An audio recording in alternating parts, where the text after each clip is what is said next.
Hello students, welcome to the steno tutorial.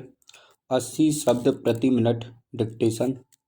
लेखक हैं OP Shukla, दीपक प्रकाशन।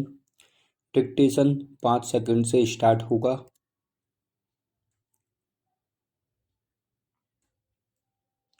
Yes, start.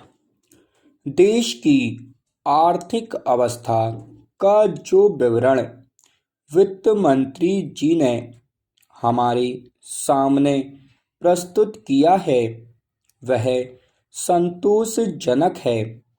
हम देश की आर्थिक अवस्था को मजबूत बनाने की दिशा में अग्रसर हो रहे हैं। विभिन्न क्षेत्रों में उत्पादन बढ़ रहा है, जिससे आशा की एक झलक दिखाई पड़ रही है। तीसरी पंचवर्षीय योजना के दौरान हम एक बहुत बड़ी धनराशि खर्च करने जा रहे हैं। यह भी एक आशाप्रद बात है, लेकिन अध्यक्ष महोदय, पिछले साल भी मैंने वित्त मंत्री जी का ध्यान इस तरफ खींचा था और आज फिर खींचता हूँ कि देश की वर्तमान आर्थिक अवस्था का चित्र हमारे सामने रखने के साथ ही साथ उन्हें यह भी बतलाना चाहिए था कि इस देश के अंदर उत्पादन में जो वृद्धि हुई है वह समाज के किस अंग में, किस रूप में उपयोग में लाई गई है। आज हिंदुस्तान की सबसे बड़ी समस्या गरीबी और बेकारी को खत्म करना है। ये दोनों बीमारियां हमारे समाज के अंदर कैंसर की बीमारी की तरह से हैं।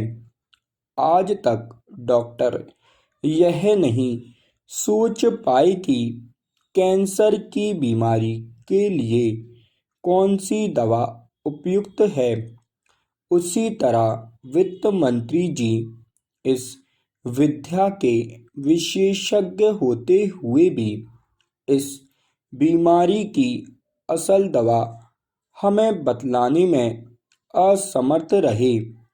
यह ठीक है कि बेकारों की बेकारी की समस्या को महसूस करते हैं, लेकिन हम देखते हैं कि जैसे जैसे हमारी योजना का काम आगे बढ़ता जाता है, वैसे वैसे यह पता लगता है कि बेकारी भी उसी गति से बढ़ती जा रही है।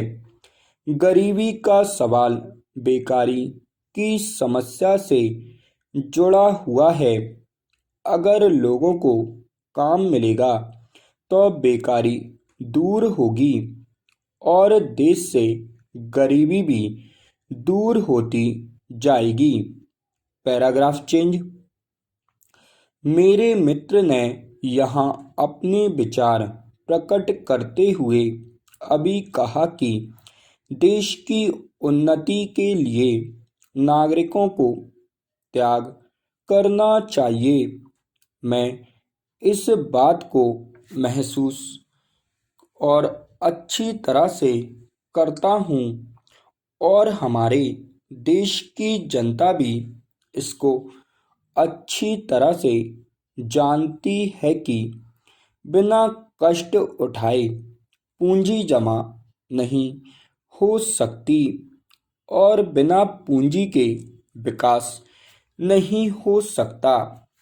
परंतु सिर्फ इस सदन में खड़े होकर कह देने से पूंजी नहीं बढ़ सकती।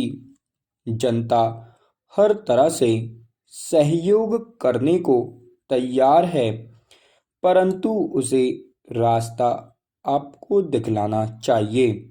आपको स्वयं कुछ त्याग करके जनता के सामने जाना चाहिए।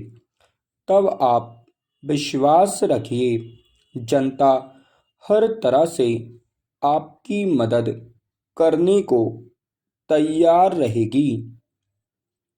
स्टॉप।